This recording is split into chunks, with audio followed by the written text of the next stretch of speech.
पंजाब के एक बहुत बड़े पुलिस अधिकारी रिटायर्ड आईजी अमर सिंह चहल ने आत्महत्या करने की कोशिश की है। उन्होंने खुद ही गोली मार लिया है। गोली मारने के पहले 12 पेज का डिटेल नोट लिखा है। उस नोट में लिखा है कि किस तरीके से उनके साथ साइबर फ्रॉड हुआ है, और साइबर फ्रॉड कोई लाख, 2 लाख, 10 लाख, 20 लाख का नहीं, 8 करोड़ का हुआ है। भारत में हजारों की संख्या में अब तक लोग साइबर फ्रॉड से परेशान होकर आत्महत्या कर चुके हैं। हजारों की संख्या में लोग डिजिटल अरेस्ट से परेशान होकर आत्महत्या कर चुके हैं।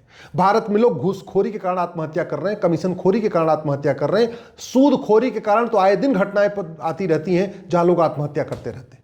कटमनी के कारण लोग आत्महत्या कर रहे हैं, तोलाबाजी के कारण लोग आत्महत्या कर रहे हैं, हवालाबाजी के कारण लोग आत्महत्या कर रहे हैं। ड्रग स्मगलर से परेशान होकर नशेड़ियों के माँ बाप आत्महत्या कर रहे हैं। मानव तस्करों से परेशान होकर माँ बाप आत्महत्या कर रहे हैं। इसके बावजूद इन समस्याओं के मूल कारण और स्थायी समाधान पर चर्चा नहीं हो रही है। भारत में लोग फर्जी SC/ST केस से परेशान होकर आत्महत्या कर रहे हैं, फर्जी दहेज के केस से परेशान होकर आत्महत्या कर रहे हैं, फर्जी छेड़छाड़ और बलात्कार के केस से परेशान होकर आत्महत्या कर रहे हैं, फर्जी डोमेस्टिक वायलेंस के केस से परेशान होकर आत्महत्या कर रहे हैं। क्योंकि हमारा कानून घटिया है, हमारी न्यायिक व्यवस्था सड़ी हुई है। हमने न पुलिस रिफॉर्म किया, न जुडिशियल रिफॉर्म किया, न एडमिनिस्ट्रेटिव रिफॉर्म किया, न सिटीजन चार्टर लागू किया, न पुलिस चार्टर लागू किया, न जुडिशियल चार्टर लागू किया, न एडमिनिस्ट्रेटिव चार्टर लागू किया। भारत में थाने के भ्रष्टाचार से परेशान होकर लोग आत्महत्या कर रहे हैं, तहसील से परेशान होकर आत्महत्या कर रहे हैं, कचहरी के भ्रष्टाचार से परेशान होकर आत्महत्या कर रहे हैं, कप्तान के ऑफिस के भ्रष्टाचार से परेशान होकर आत्महत्या कर रहे हैं, और कलेक्टर के ऑफिस से भ्रष्टाचार के परेशान होकर आत्महत्या कर रहे हैं। क्यों? क्योंकि हमारा कानून घटिया है, न्यायिक व्यवस्था सड़ी हुई है, न शिक्षा में संस्कार है, न कानून का खौफ है। लोग लेखपाल के भ्रष्टाचार से परेशान होकर आत्महत्या कर रहे हैं, पटवारी के भ्रष्टाचार से परेशान होकर आत्महत्या कर रहे हैं, कानूनगो के, पेशकार के, तहसीलदार के भ्रष्टाचार से परेशान होकर आत्महत्या कर रहे हैं। लेकिन न संसद में चर्चा हो रही है भ्रष्टाचार के ऊपर, न विधानसभा में चर्चा हो रही है, न मीडिया में चर्चा हो रही है, न सुप्रीम कोर्ट में चर्चा हो रही है। सुप्रीम कोर्ट में चर्चा कहां से होगी जब हाई कोर्ट के जजों के यहां खुद ही बोरी भर भर के नोट मिल रहे हैं? तो कहां से चर्चा होगी? यह कड़वी सच्चाई है। भारत में दुनिया भर की बातें होंगी, गांधीवाद, समाजवाद, लोहियावाद, अंबेडकरवाद, पेरियारवाद, दुनिया भर की बातें होंगी, खूब बतौलेबाजी होगी, संसद में तू मैं होगा, आरोप प्रत्यारोप होगा, नूरा कुश्ती होगी, बतौलेबाजी होगी, शेरो शायरी होगी। लेकिन जिसके कारण लोग आत्महत्या कर रहे हैं, इसकी चर्चा नहीं हो रही है। और इस भ्रष्टाचार के कारण हिंदू भी परेशान है, मुस्लिम भी परेशान है, पारसी भी परेशान है, ईसाई भी परेशान है। इस भ्रष्टाचार के कारण ब्राह्मण भी परेशान है, क्षत्रिय भी परेशान है, वैश्य भी परेशान है, दलित भी परेशान है। इस भ्रष्टाचार के कारण तमिल भी परेशान है, तेलुगु भी परेशान है, गुजराती भी परेशान है, बंगाली भी परेशान है, बिहारी भी परेशान है, और उत्तर प्रदेश के भी लोग परेशान हैं। लेकिन इसके ऊपर चर्चा नहीं हो रही है। और जबकि भ्रष्टाचार में गारंटी के साथ कहता हूं 90% भ्रष्टाचार साल भर के अंदर खत्म हो सकता है। ये 90% घूसखोरी, कमीशनखोरी, दलाली, कटमनी, तोलाबाजी साल भर के अंदर खत्म हो सकती है। 90% साइबर फ्रॉड, डिजिटल अरेस्ट साल भर के अंदर खत्म हो सकता है। 90% ड्रग स्मगलिंग, ह्यूमन ट्रैफिकिंग साल भर के अंदर खत्म हो जाएगी। फर्जी केस बंद हो जाएंगे, गारंटी के साथ कहता हूं। ये जो फर्जी शिकायत होती है, फर्जी FIR होती है, फर्जी जांच होती है, ये सब बंद हो जाएगा। फर्जी गवाही बंद हो जाएगी। लेखपाल, पटवारी पैसा मांगना तो छोड़िए, देने पे भी नहीं लेंगे। ऐसा सिस्टम बन सकता है, क्योंकि भ्रष्टाचार कोई लाइलाज समस्या नहीं है। बस भयबिन होए न प्रीत वाला सिद्धांत लागू करना पड़ेगा, सठे साठम समाचार सिद्धांत लागू करना पड़ेगा। अगर चीन में भ्रष्टाचारियों की 100% प्रॉपर्टी जब्त करने का कानून है, तो भारत में क्यों नहीं बनना चाहिए?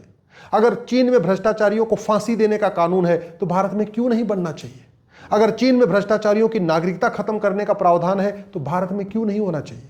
अगर सिंगापुर में भ्रष्टाचारियों का narco polygraph brain mapping test का कानून है, तो भारत में क्यों नहीं होना चाहिए? सिंगापुर में ड्रग स्मगलर्स को फांसी देने का कानून है, तो भारत में क्यों नहीं होना चाहिए? ऑस्ट्रेलिया ने साइबर फ्रॉड और डिजिटल अरेस्ट के खिलाफ खतरनाक कानून बनाया, कठोर कानून बनाया, तो भारत में क्यों नहीं बन रहा है?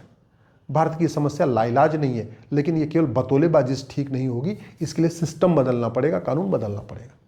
क्यों नहीं हम भारत में एक यूनिफॉर्म पुलिस कोड लागू कर रहे हैं और पुलिस चार्टर लागू कर रहे हैं? क्यों नहीं हम सड़ी हुई न्यायिक व्यवस्था को बदलने के लिए एक यूनिफॉर्म जुडिशियल कोड और यूनिफॉर्म जुडिशियल चार्टर लागू कर रहे हैं? क्यों नहीं भारत की हम सड़ी हुई अंग्रेजों की प्रशासनिक व्यवस्था को बदलने के लिए यूनिफॉर्म एडमिनिस्ट्रेटिव कोड और एडमिनिस्ट्रेटिव चार्टर लागू कर रहे हैं?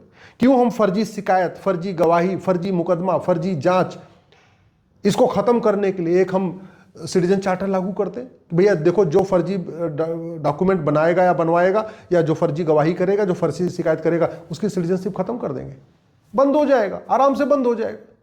लोग आखिर आत्महत्या कर रहे हैं ना, और एक दो नहीं, अगर आप टोटल आत्महत्या देखिए, परेशान होके तो ये संख्या लाखों में जाएगी। हर साल लाखों लोग भारत में इस घटिया कानूनों के कारण आत्महत्या कर रहे हैं। किसी की जमीन पे कब्जा हो रही है, उसको 40 साल तारीख पे तारीख मिल रही है, उससे परेशान होकर आत्महत्या कर रहा है। किसी के सूदखोर से परेशान होकर आत्महत्या कर रहा है, अलग अलग तरीके से। लेकिन उसके पीछे कारण क्या है? हमारा कानून घटिया है, हमारी न्यायिक व्यवस्था सड़ चुकी है, हमारी प्रशासनिक व्यवस्था सड़ चुकी है, हमारी पुलिस व्यवस्था अंग्रेजों वाली चल रही है, 1861 वाली, आज भी वही कानून चल रहा है। तो कानून बदलना पड़ेगा। जब तक भ्रष्टाचार को राष्ट्र की सुरक्षा के लिए खतरा घोषित नहीं करेंगे, तब तक भ्रष्टाचार नहीं रुकेगा। और उसके लिए जरूरी है कि नेशनल सिक्योरिटी एक्ट को बदला जाए और भ्रष्टाचार को राष्ट्र की सुरक्षा के लिए खतरा घोषित कर दिया जाए।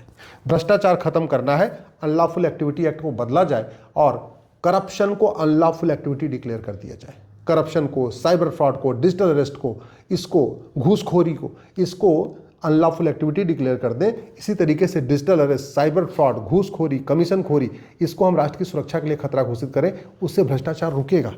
भ्रष्टाचार, लोग मिलावटखोरी के कारण परेशान हो रहे हैं। सब कुछ नकली खा खा के मर रहे हैं लोग। नकली दाल, नकली आटा, नकली तेल, सब कुछ। क्यों? क्योंकि हमारा ये फूड एडल्ट्रेशन एक्ट महा घटिया है, महा सड़ा हुआ है। इसको मैं बदला ही नहीं, आज तक चेंज ही नहीं किया, वही पुराना चल रहा है। लोग आत्महत्या इसलिए कर रहे हैं क्योंकि हमारा बेनामी प्रॉपर्टी एक्ट महा घटिया, महा सड़ा हुआ है। हमने आज प्रॉपर्टी को आधार से लिंक करने के लिए कानून बनाया ही नहीं, और बेनामी प्रॉपर्टी रखने को हमने जघन्य अपराध घोषित नहीं किया। लोग ब्लैक मनी से जनरेट कर रहे हैं। ये सारा अपराध जो हो रहा है, घूसखोरी, कमीशनखोरी, दलाली, उससे क्या हो, ब्लैक मनी जनरेट कर रहे हैं और उससे फार्म हाउस बना रहे हैं, सब कुछ कर रहे हैं। और ये इसलिए चल रहा है क्योंकि हमारा ब्लैक मनी वाला एक्ट महा घटिया है, महा सड़ा हुआ है। हम कानून बनाते समय ये देखते ही नहीं कि हम जो ब्लैक मनी एक्ट बना रहे हैं, सिंगापुर में ब्लैक मनी पे कितनी सजा है, ऑस्ट्रेलिया में ब्लैक मनी पे कितनी सजा है, चीन में ब्लैक मनी के ऊपर कितनी सजा है। हम कानून बनाते हैं, बस ऑफिस में बैठे बैठे बना लेते हैं। ये नहीं देखते कि हमारे आस पड़ोस में चल क्या रहा है। भ्रष्टाचार खत्म करना है तो ये मनी लॉन्ड्रिंग एक्ट को बदलना पड़ेगा। दुनिया के कई देशों में मनी लॉन्ड्रिंग हीनस क्राइम है, जघन्य अपराध है। प्रॉपर्टी जब्त होती है, नागरिकता खत्म होती है, आजीवन कारावास दिया जाता है। हमने ऐसा कुछ कानून बनाया नहीं। करप्शन खत्म करना है तो सबसे पहले इंपॉर्टेंट ये एनडीपीएस एक्ट को बदला जाए। कानून बदल देंगे, मैं गारंटी के साथ कहता हूं सतयुग आ जाएगा। भ्रष्टाचार खत्म कर देंगे, भारत में सतयुग आएगा। भ्रष्टाचार खत्म करेंगे, सावरकर जी का सपना साकार होगा। भ्रष्टाचार खत्म करेंगे, गोलवलकर जी का सपना साकार होगा। भ्रष्टाचार खत्म करेंगे, गांधी जी का सपना साकार होगा। भ्रष्टाचार खत्म करेंगे, दीनदयाल जी का सपना साकार होगा। भ्रष्टाचार खत्म करेंगे, बाबा साहब अम्बेडकर का सपना साकार होगा। भ्रष्टाचार संपर्क करेंगे, हेडगेवार जी का सपना साकार होगा। भ्रष्टाचार खत्म नहीं करेंगे तो कुछ नहीं होगा। भ्रष्टाचार खत्म कर देंगे, भारत सोने की चिड़िया बन जाएगा। भ्रष्टाचार खत्म करेंगे, भारत विश्वगुरु बन जाएगा। भ्रष्टाचार खत्म कर देंगे, परम वैभव का लक्ष्य प्राप्त हो जाएगा।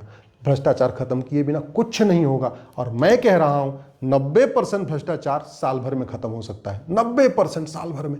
केवल और केवल इतना काम करना है, काला धन, बेनामी संपत्ति 100% जब्त करने, भ्रष्टाचारियों का narco polygraph brain mapping test करने, भ्रष्टाचारियों की 100% संपत्ति जब्त करने, भ्रष्टाचारियों की सिटीजनशिप खत्म करने और भ्रष्टाचारियों को साल भर के अंदर आजीवन कारावास, फांसी देने के लिए कानून बना दें।